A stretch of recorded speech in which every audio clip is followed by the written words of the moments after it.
So let's just start. President Biden announced sanctions against Russia today following his counterparts in Germany and in Europe. When looking at those sanctions against the financial banks and against the oligarchs, are those sanctions enough? No, absolutely not. Look, there are a couple things going on here. Number one, economic sanctions almost never work. They're indirect, they take a long time to have any bite at all, and they usually tend to hurt both sides, the country imposing them and the country that they're targeting. And then added to that, we've got the Chinese leadership, which has told Vladimir Putin, look, any suffering you undergo because of sanctions, we'll make it good, we'll help. And that's going to make the sanctions completely ineffective. You mentioned that it hurts both sides. What type of an impact do you feel that this will have on Americans? Well, part of that we don't know yet. What we do know is that Putin is unlikely to take this lying down.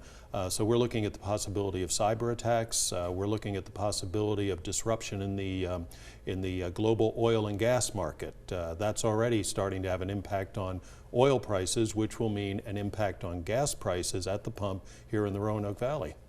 The sanctions that he implemented today, are those the only sanctions, or are there more options to try to further sanctions? Well, they can try more sanctions, but so long as they stick with economic sanctions, so long as they stick with some of these indirect methods, that's unlikely to change much. None of that is going to be sufficient to get Vladimir Putin to give up Ukrainian territory that he's already seized.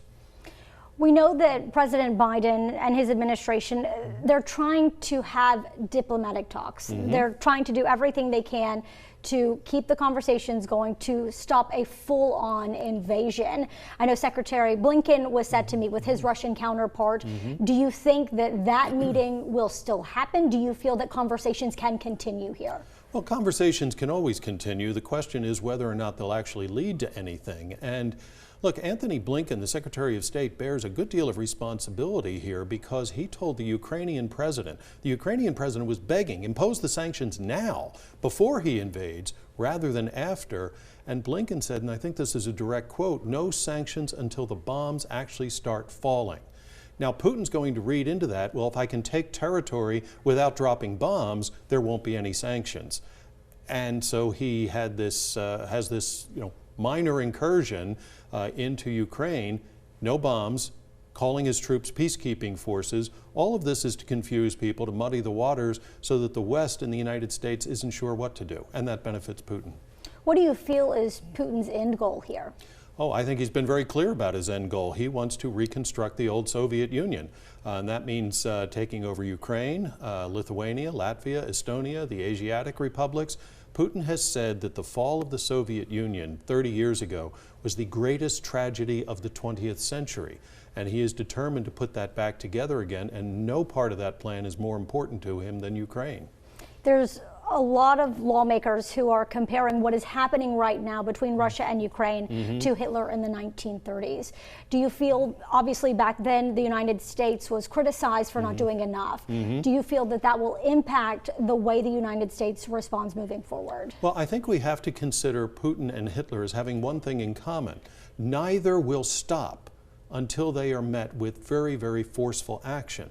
The trouble is that with each step you let them get away with, whether it's Austria, the Sudetenland, or Ukraine, stopping them each time becomes more difficult, more costly, and more risky. And that's what's happening now, and that is the parallel to the 1930s that I think is most important.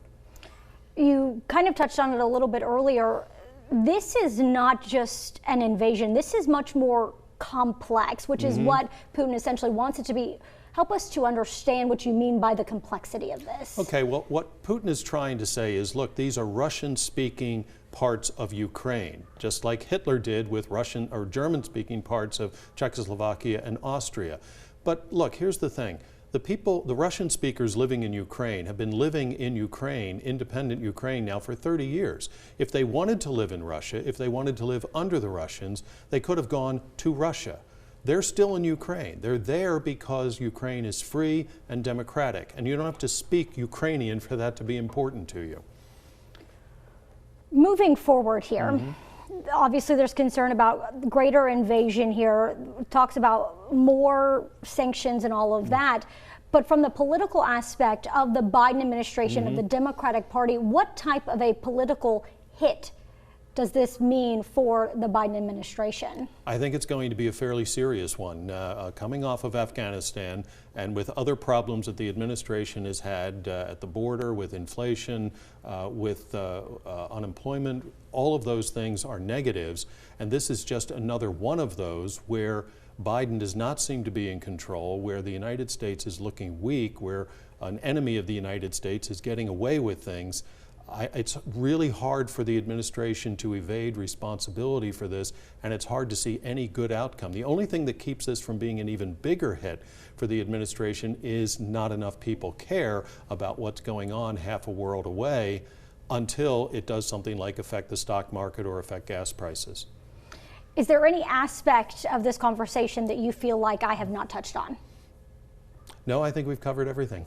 Perfect. Thank you, sir. My pleasure.